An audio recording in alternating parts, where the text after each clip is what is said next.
Joining us now, Amy Wilentz. She is a professor of literary journalism at the University of California Irvine, contributing editor at The Nation magazine. Amy, thanks so much for joining us. You have a piece out, Haiti, April 2023. Soon there'll be no one left to kidnap.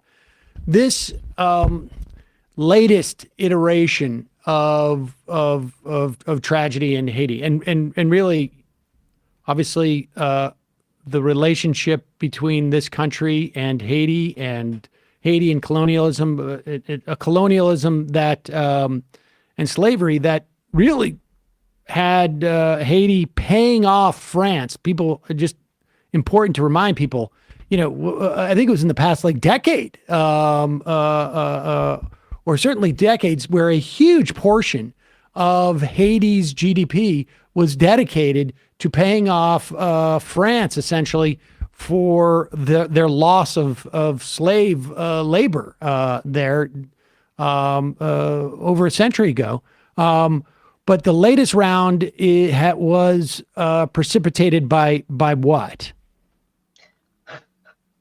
I know it's a loaded statement, yeah, but...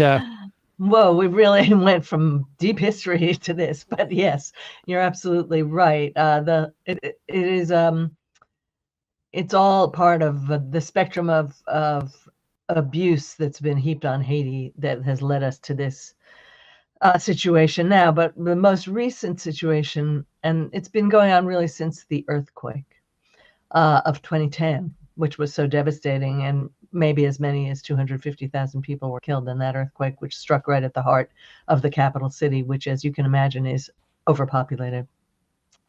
And then there was a lot of relief and restoration done by the outside community and what is called the core group, which is a bunch of entities like the UN and the OAS and countries like France, the US and Canada. There was a bunch of help brought by them. The Clintons were there doing Build Back Better, their version of it. Biden then is doing the same here in America. And the gangs, which have always been vaguely on the scene in Haiti, various little gangs protecting various politicians and various business interests, grew bigger and bigger at this time, because there was really no rule. President Préval, who was president at the time of the earthquake, was not a very vigorous law enforcer. And after him, when Michel Martelly came to power, he's a singer and has no political experience and not a very savory human being. He was brought in because he was popular by the Clintons.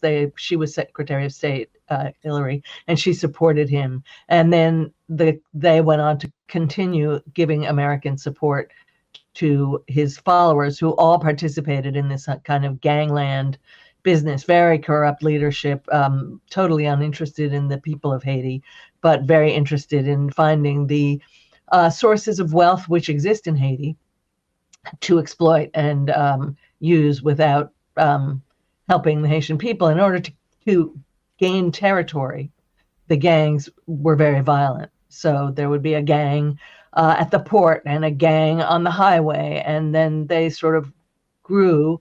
And after President Moise was killed in the summer of 2021, it got even worse because there was more jockeying for position. And the people who are the victims of these gangs are just normal people. A lot of normal, very poor people have been kidnapped, as well as some more luxury targets, as we call them, in the kidnap business. There's two things I just want to sort of tease out of that recent history that you just brought down. What is, when we talk about the source of wealth within Haiti now, obviously we're talking about natural resources, but what are those? And by what means does the control of the gangs exploit those? Because I imagine it's about extraction of resources from the country outward. But how just walk us through sort of that dynamic. Well, so what Haiti has to offer are food products, of course, mangoes, sugar, coffee, but also things like steel and arms, export, import, gasoline imports. The ports just leak money. You go in and you say you have to pay a tax on each of the things you bring in, and then the gangs come in and take those taxes away. So that the country doesn't get taxes, the gangs get taxes, customs, and then drug trafficking and transshipment. There's also mines of precious metals, things like copper, silver. I don't know if those are working now, but they're always very corrupt operations. So there's a lot of money to be made. Haiti has one billionaire and many millionaires.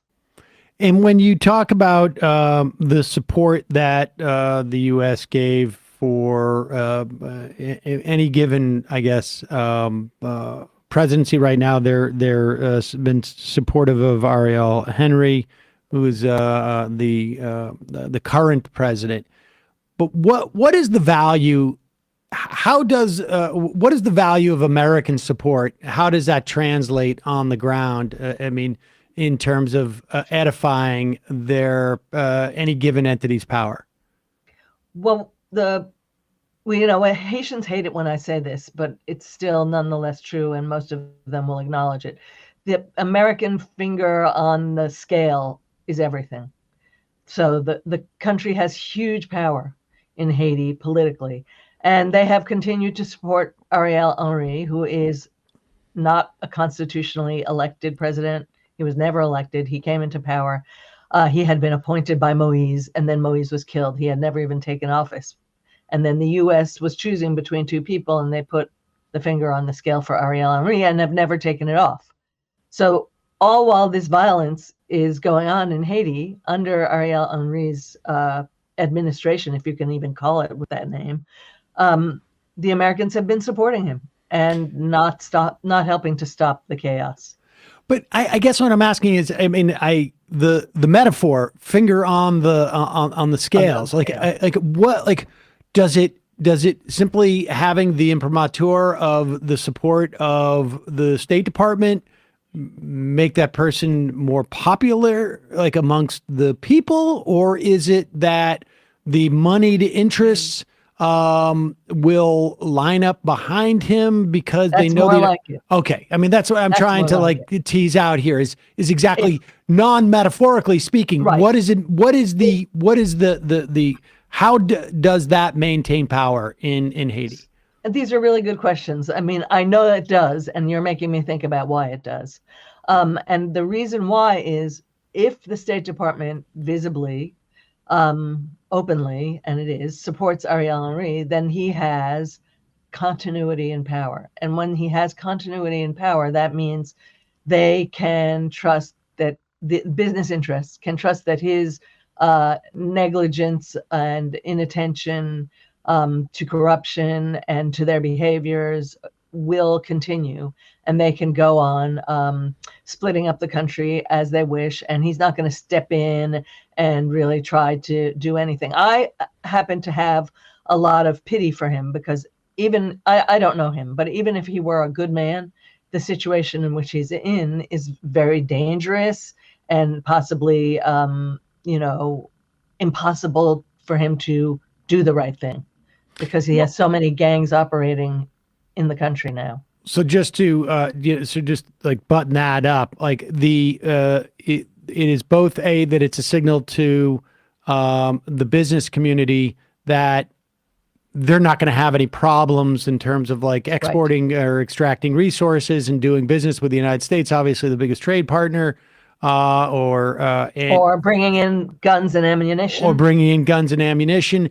And it also signifies like a certain amount of predictability. We also know that the status quo is going to remain as it is because the biggest force that would disrupt the status quo would be the United States. And if they're on board with Henry, then we know that I can plan 3-6 months out that I'm going to get these shipments in or these shipments out. Okay.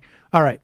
Oh, I mean, sorry, go ahead. No, you go ahead. I was just going to say that, yeah, you can plan pretty far out, but you can look also on the ground and say, it might not be this good again. And and that may be why we're seeing this current spurt, like an incredible addition of violence to the scene right now, today, yesterday, the day before, stuff we haven't seen before. I think people are fearing that the American position is going to change.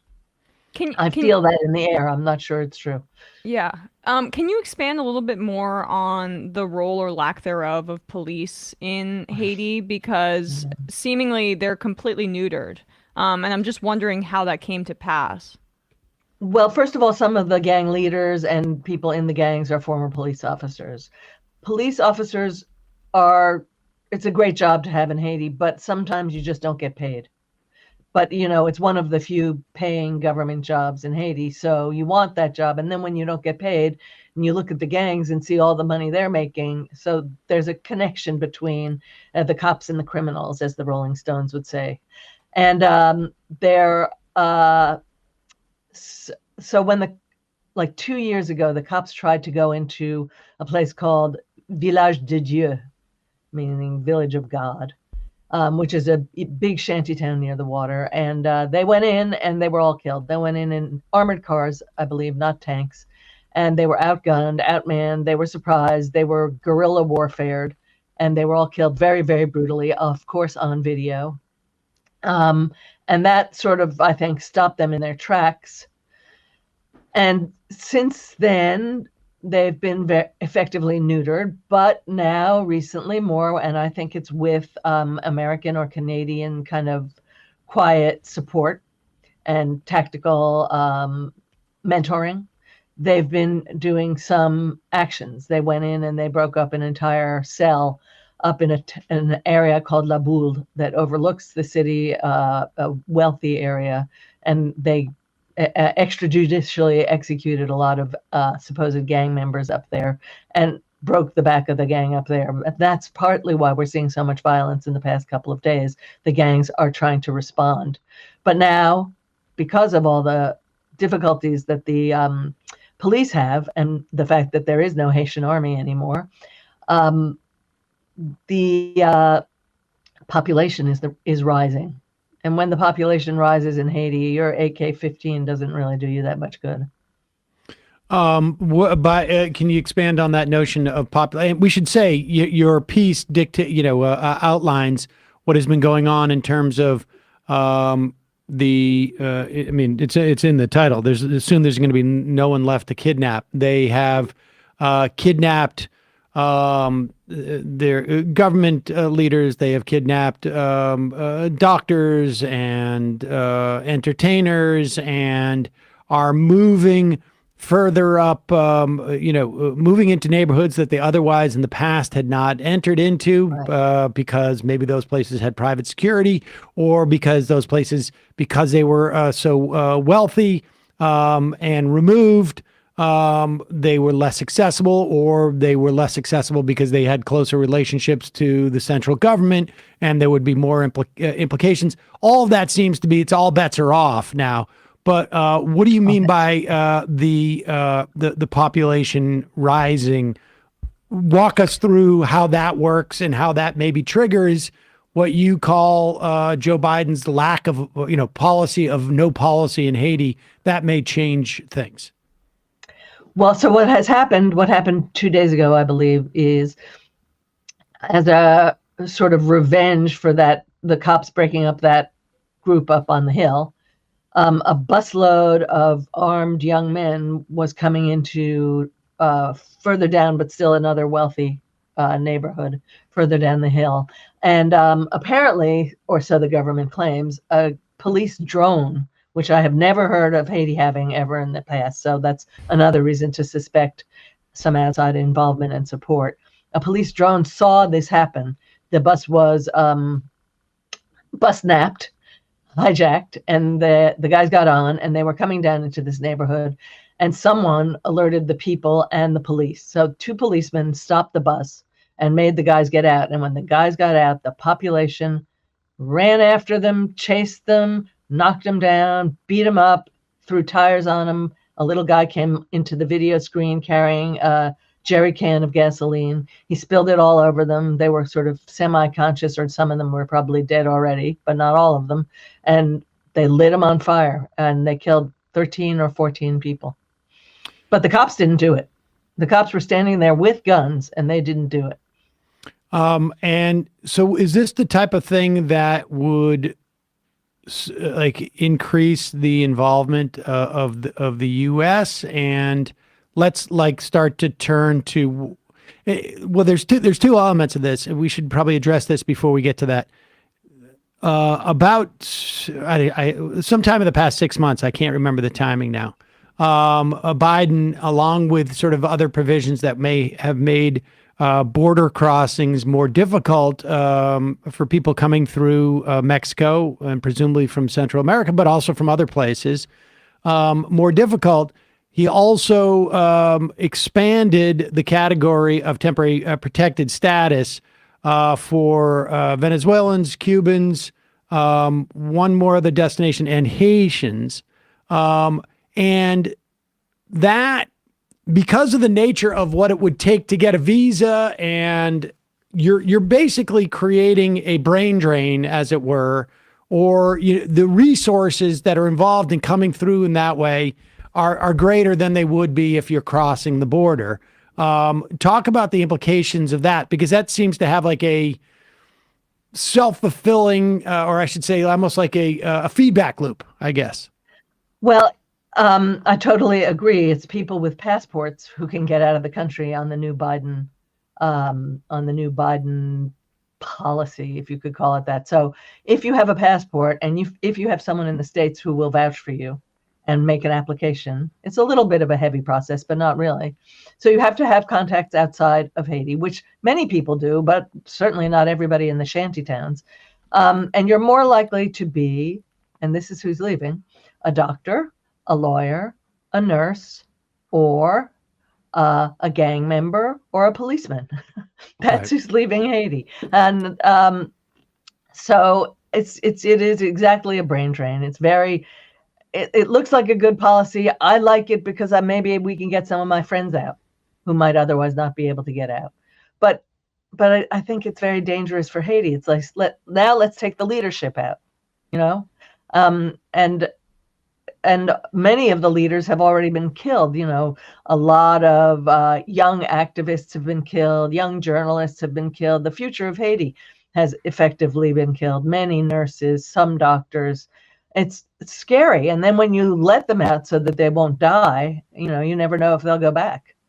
Okay. Help the country. So what is left here in terms of like what can the United States do as a policy matter with the UN? I presume. I mean, what is left? What would be is it just simply saying like we're going to let the process play out and not necessarily give Henry support, or is there something more that the U.S. can do, in your opinion, anyway? Yeah. Well, there's a question of elections, right? So Henry wants to run an election now, and it's impossible to have an election now. There are bodies in the street that have been there for days and days that everybody's killing everybody else. There's a civil war going on in Haiti, really, and you can't just hold an election. So I don't know if the United States will keep holding him in place, their little chess piece. But so what can be done? This is a good question. Biden is in a tough spot too, because he just announced he's running for president again, right? Does he want to put boots on the ground, boys who might die, American boys and girls, and have people be killed in Haiti in Somalian type of situations? I don't think he wants that. I know he doesn't want it because he's basically said, we're not doing it. And he asked Canada to do it. And Canada has kind of said, and basically said no too. So I think a military intervention by the great white powers is unlikely. Now, there could be Caribbean, West Indian armies that would go in, African armies. There's been some rumor about Kenyans, the Kenyan army coming to help the Haitian army to support it. I don't know if any of those things will happen. They haven't happened before except under the aegis of the UN. The UN recently changed its person in Haiti at the integrated office of the UN in Haiti, and she will definitely be a better person there than the last one, who was so universally hated by the Haitian political class. And they also have a new human rights official for Haiti in the UN, who's an old friend of Haiti, really knows Haiti. So maybe these people putting their heads together can come up with something more useful for Haiti. But I don't see the way one would imagine in the past, a landing, an occupation, a military control of the situation. It's awfully close to Florida, which is a very difficult state for Democrats in a presidential election. And if there are lots of Haitians floating up to the shores, I mean, I think that's one reason for his policy, new, more lenient policies, so that it's done without boat people coming onto the shores. Yeah, I want, just returning to the desire, I guess, of Henri to hold this presidential election soon. Is there a benefit for him to hold an election in chaos, because it potentially allows for him to hold on to power, because a lot of people are going to be scared to go out and vote? Absolutely. I mean, he would probably win that election because his people would come out, they would be secure, and they would vote for whoever, maybe not him, but whoever is dubbed to be his candidate. And then, but normal people will not only stay home because of the chaos, but because they don't want to vote in an election that he's running. They don't want to do that. And that's pretty clear. Yesterday, so there's something called the Electoral Council that is mandated by the Haitian Constitution. Before you can hold an election, the Electoral Council has to run it. And you have to choose people from all sorts of walks of Haitian life to be on that council. And one of the groups is the press, the media. And he sent a note to the media group saying, will you send us 2 names to participate in this council? And they said, no, we won't. Because they're the ones really on the front. They see everything. They know everything that's happening. The media are still operating in these terrible conditions in Haiti, and they know exactly what's happening, and they have refused to participate in it. And that's what the people will do. Well, Amy Wilentz, the piece is Haiti, April 2023. Soon there'll be no one left to kidnap. The deadly consequences of the Biden administration's policy of no policy. We'll put a link to that, and really appreciate your coming on today and giving us an update. I'm so glad I could make everything clear about Haiti for you. Well, thank you. Thank you. Thanks.